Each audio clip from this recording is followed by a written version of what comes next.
Hi Libra, welcome to March. So, where are you at right now? Whoa.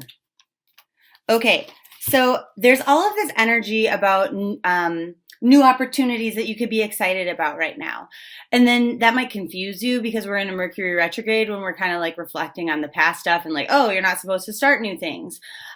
So they're basically like, it's okay to start thinking about that and getting excited for things, new opportunities, things that really kind of move you or enthuse you, but just don't share your plans with anyone right now. Because any sort of epiphanies or insights as to what's going to make you happy in the long term, what your personal happily ever after looks like, are coming through right now for a reason. And that will kind of coordinate with this Mercury retrograde energy to like kind of show you, okay, I got to get rid of this from my life. I've got to throw this out. I've got to change this and kind of propel you along your path. So that's fantastic because with all of this happiness and enthusiasm type of energy, even though you're keeping it inside, it's only going to potentiate for you. So off to a really great start with March. Now, what is tainting any feelings of happiness or joy right now? And they're saying, the fact that like there are certain things in your life that used to bring you a lot of joy, or maybe they're like still, pretty good situations or pretty good friendships and things like that. However, they're not exactly what you want. And so you're thinking about, I've got to move on from this just to improve it, to find something a little bit better, a little bit more aligned with where I want to be. However, they're saying that this is like kind of a slow process, and that's exactly what the Mercury retrograde is for. So it's definitely applicable to you, even though your energy might be a little less tragically emotional than some of the other signs this month. So what is it that you think is going to make you happy? And they're saying, honestly, like hanging out with people and just like happiness itself. Like there's no specific thing. You know that happiness is completely within grasp and within your reach. There's no specific item except for maybe the social piece, like being around people who bring you joy and happiness and contentment, making sure that you're spending time with them, maybe meeting new people, maybe going out and drinking. But what they're saying here is, as far as a number message goes, you have 222. So they're saying a very Libra thing that, the more kind of ducks we have in a row, like these little items of balance, the greater total life balance we have, between work and relationships and family. And Libras are all about balance. And so they say that, each individual area of your life, as you look at that with your health, with your relationships, with your work, your time, your sleep, the more that your nutrition, the more that you kind of like balance out these little things, the greater overall sense of balance you have, which really, really brings you a lot of joy and happiness or contentment. So, as far as I know that I can be happy despite my circumstances, energy goes, how is that perception sort of true? And they say, well, you could use a little bit more money, a little bit more career success potentially. And also like something to the effect of, in so kind of putting out limits or boundaries, saying, I'm not excited to do this, so I'm not going to do this, is actually the right attitude to have. If something doesn't bring you joy, don't do it, basically. I mean, to a certain extent, like within balance, right? They're saying you've got like a really strong and firm, very tactful sort of energy of like grace and, gratitude and understanding what happiness means for yourself this month. So that's awesome because a lot of signs don't have that. So yay for you. How is your perception false? And they say, well, unfortunately, there are some things that you need to have conversations with people about. This could be like a conversation in the workplace or in a relationship, some hard truths that you need to share, and you're not super pumped to do that. And if you think you can just brush those under the rug, that's false. But they're saying, you can do this in a way, kind of remembering that it's for your highest good and your greater overall happiness. And then now the number message is 444. And they're saying, look, that doubles the potential for happiness and success. And it's a very divine energy when you break it down. Things as you kind of go through and you're like really objectively honest with yourself and with other people, you're basically creating double the amount of satisfaction and balance and harmony in your life in all areas. And then all of a sudden, it's like the law of attraction starts kicking in, and you might not even be trying to consciously attract anything, but good things flow to you, increased like more and more joy and happiness flow, because you're already savoring that energy and you know it's available to you. And so it's just like you're a magnet for it. So awesome. I love that. What will make you the most happy this month? And they say, not showing, not going out of your way to show a specific amount of love to somebody, not doing things for other people, just kind of like savoring the happy moments. Like really living in that mindful energy, that day-to-day energy of like, this is what makes me happy right now. This brings me a lot of joy. And even things, like paying bills that are not typically joyful, it's like the satisfaction after you did it. It's one thing to cross off your list is so satisfying. So, your daily responsibilities, it might be something, things that you already know you have to do and you're not going to forget. You might get a tremendous amount of happiness and satisfaction or joy from writing them all on a piece of paper and crossing them off, even though it's something you routinely do anyway. Got out of bed, check. Put my clothes on, check. Like, this is not an abnormal morning for me. Had breakfast, check. Brush my teeth, check. Put on my makeup, check. Like, you could feel tons and tons of joy or happiness from something so silly in this month. Like, the energy is right for that, and the more joy you feel, the more that you get. It's like everything doubles. It potentiates over time. You master this, boom, here's more. You master this, boom, here's more. So awesome for you. I wish I had some Libra in my chart. I have approximately 0 Libra in my chart. So, a little jealous. Forces at play outside of your control in favor of your happiness. And they say nobody's going to be real bitchy with you, but also just you're optimistic or positive, making the, making lemons out of lemonade kind of attitude. Good. So nothing you really have to do there.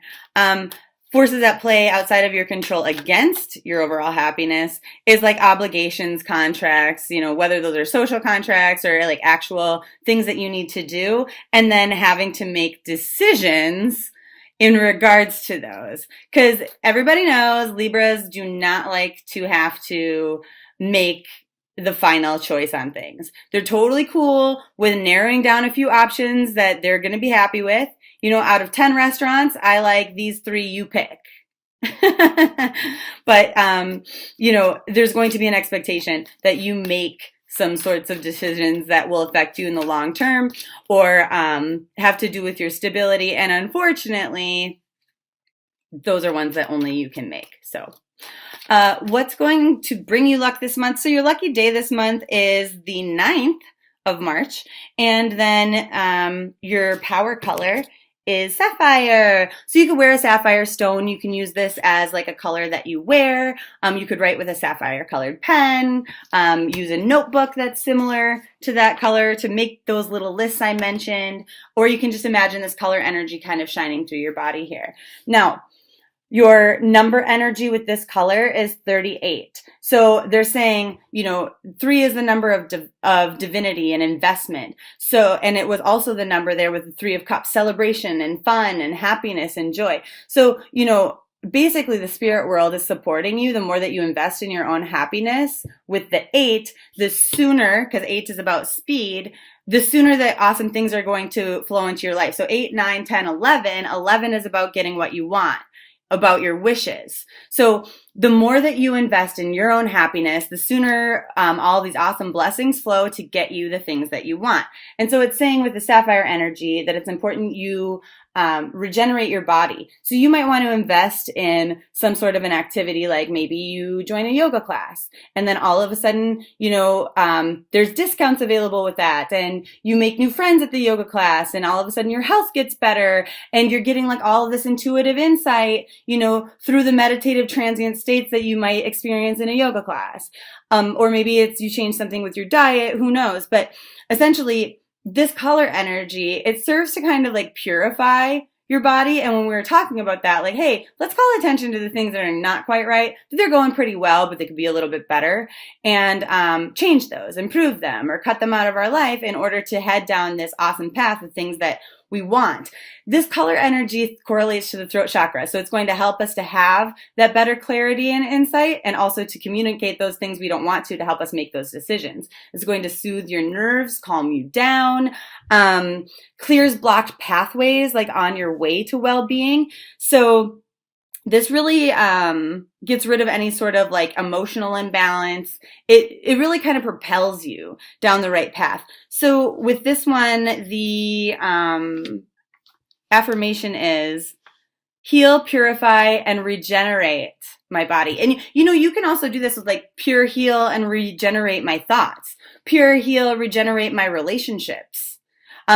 Pure heal, regenerate the way I think about, money, to clear out your abundance blocks, anything like that. So this is a really awesome color energy for you. If you have a sapphire stone, I would, like a necklace or a bracelet or something, I would wear that a lot this month.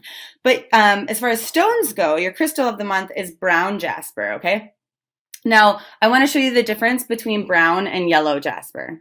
Do you see? Brown, yellow. Very close. But this is the one that you want. So if you go to a local rock store, you'll just want to kind of look at that, if that's where you go to pick one up, if you don't already have one. You can also order one from me, and then with that comes a like a video series on how to use crystals and things like that, as well as a printout that says, hey, here's how you care for it. Here's the angels associated to it, the physical benefits of using this, and blah, blah, blah. Okay, so anyway, the point is that this one helps us to be grounded. It's a protective stone, just like a black or a red one would be. It really gives us that like grounded, earthy energy. It instills feelings of comfort. It inspires harmony. It gets rid of our fear. So that's great when we have to communicate or make decisions. It really unveils our hidden feelings, which is super supportive then for us in the time of a Mercury retrograde, when all of a sudden bullshit surfaces that we didn't even know we had stuffed into our subconscious. It helps us to be honest with ourselves, with other people.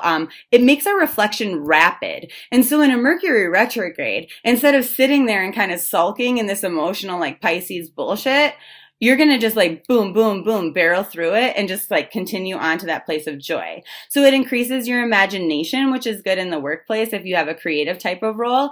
And then it takes your ideas that you have and it transforms them into action. And so it seems counterintuitive that we would want to take action steps in the time of a Mercury retrograde. And so what I was saying before is it's not necessarily like don't take action. This will help you if you do decide to take action, even though they say like starting things in a retrograde period can sometimes create more issue for you or more roadblocks. But the thing is like, let's say you start a business, okay? Any potential roadblocks that show up, you're going to be able to know what the potential issues are a little bit quicker in a retrograde than if you started it after and then down the line that snowballs into a bigger problem. So this will be very supportive with that. Now, as far as, taking actions go, it might be mental actions or planning, and then you execute things after the retrograde, because we also had that energy there of like, it's okay to start thinking about and getting excited about things. However, we maybe don't want to tell other people what we're doing just yet. So this one will kind of align all of your chakras, gets those kind of moving the right way. It anchors all of those energies in your body. If you put it under your pillow, it helps you to remember your dreams, which can be very interesting in a Mercury retrograde kind of period, because it's calling deeper attention to those things, and then it helps us to barrel through those. So it's really supportive in periods of like stress or anguish, disappointment. If you have like a chronic illness, like you have bronchitis you just can't get rid of, you might want to put it on your throat chakra, even though it's more of a root chakra kind of a correlated stone. It helps you to be more organized, which is great, because if you're going to Marie Kondo the shit out of your life right now to create space for more joy, it'll kind of facilitate that. And in a Mercury retrograde, we do want to check out the things that don't work. So awesome. Helps with it's kind of like, okay, let's say that you take Adderall, okay, and then you cut it into half. And you just took like an extra half a dose. It's like that. It's like a kind of a stimulant. Like it makes you hyper focused and be able to complete things very, very quickly. So anyway, it does a bunch of other shit. You can look that up on my website. So coming back to the rest of our reading, what kind of energies do you need to bring into your life in order to help that happiness thrive? And they say, don't be caught up in the details of things. Details are not important so much this month. It's more about broad strokes and then just really savoring and focusing on that happiness on a day-to-day level. This made me really happy right now. This made me really happy today. I'm so happy that I'm so happy. How magical for you guys. I am so, like, I've never seen the sun card come up so often in a reading, I don't think. Like, basically never. So generally, overall, a very happy and wonderful month. Yay! Okay, so how can you sustain your happiness once you get some?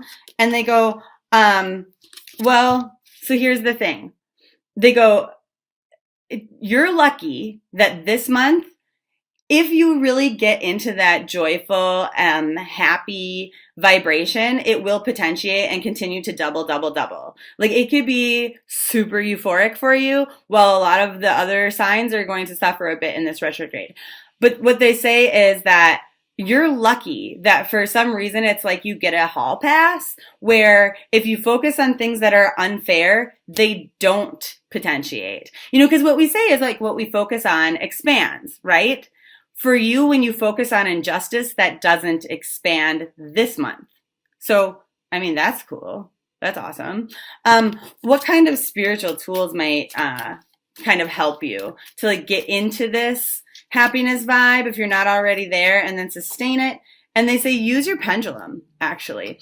And so I believe that my pendulum video is, you can look it up in the playlists. But I believe that one is a public video for everybody. Because some of them were private because they were for Patreon previously. So anyway, this is what pendulums look like. And so you can ask it questions and it will say yes, like this. Or maybe it'll say no, like this. Or maybe it'll say maybe, like this. And so me personally, because I would go to the tarot more often if I had a question like, does so-and-so have feelings for me? I could get a yes, but like that is not specific enough because the feelings might be like, I hate you, bitch. Right? So I don't like to use yes or no questions very often with things like that. But I do use my, personally, a way that I use the pendulum a lot is like, okay, should I start with this task today? Yeah. Should I start with this one? No. Should I do these things in this order? Yes or no? You know, that kind of stuff. Like if I have a big long laundry list of shit I want to accomplish, it's like, is this a good place to start? That kind of a thing. And then the last thing here is March overall in a nutshell. What's that going to be like? Isn't it going to be funny if we get the sun card again? They go, it's a month of making clear-cut decisions and feeling good about them. They go, even when we are looking at things that are unfair or unjust. They're saying, remembering that if we focus on, you know, so I feel like this word advocacy is coming up. So if you're going to advocate for somebody else, that might bring you joy, right? Okay, I see that this specific group of people is being oppressed. So therefore, I am going to focus on that, and it's not going to expand the oppression. I'm going to help them in whichever way I can, whichever way I possibly can. That's the judgment decision that you're making. And then your happiness expands because you're doing good for others. That's a way that might play out. March, so I do feel like something's unfair, and I don't necessarily know that for some of you, it's unfair to you. Like somebody got promoted ahead of you and they were totally not as qualified as you. For others of you, you know, it's just general kind of shitty happenstance, but you make the most of it. But then for more of you, I feel like this is like 40%. You see something that's unfair, you call attention to it, you make that decision, and then you do it with strength and confidence, and it makes you really happy that you do because awesome outcomes move forward with that. You say, and so when they were saying before, like you're not going to go out of your way to show love for something. So let's say that previously you were promoting the shit out of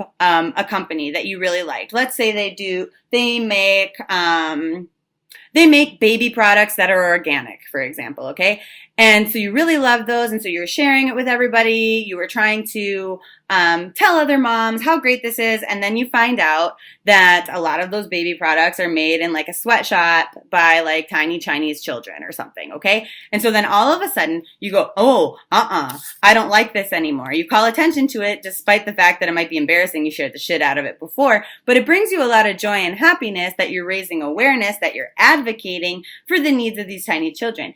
You do this with so much grace and tact that it actually has a bigger effect than you anticipated, whether you notice it or not. Like, because people might not like the posts that you make on social media or whatever, but maybe then they do just stop buying those products, for example. They're saying this creates good bonds and connections with other people. You know, if you join some sort of group where you see an injustice or some sort of an oppression and you decide to advocate for that, you create like a stable, like a really wonderful environment where things grow out of that and bonds are created, and there's a lot of joy and happiness and success in that. And it can also create new opportunities for you down the road. They're saying it might seem a little bit crazy as I talk about this right now, because maybe this hasn't come into your awareness as to what this injustice is as of yet. But this will come to you. You'll notice it. You'll overhear somebody saying something. Someone will bring it to your attention, or you'll just think about it on a whim, like while you're buying a coffee. You'll be like, oh, I think I want to look into this certain thing. And you discover something that's unfair. And then you are able to somehow, like end something that needs to end. And this could be something, you know, much smaller scale. It could be an injustice in your family. It could be, hey mom, I noticed that you're nicer to me than my sister. You know, something simple.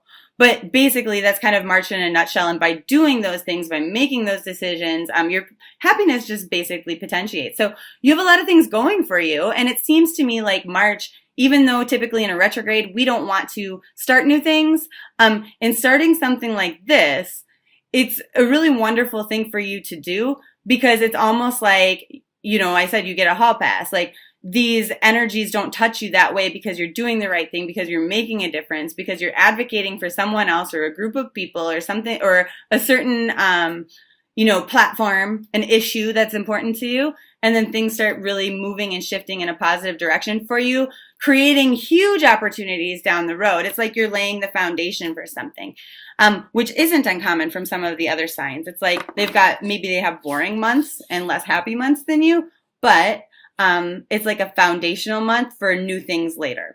So anyway, that's your March. I love you so much, and I'll see you in April.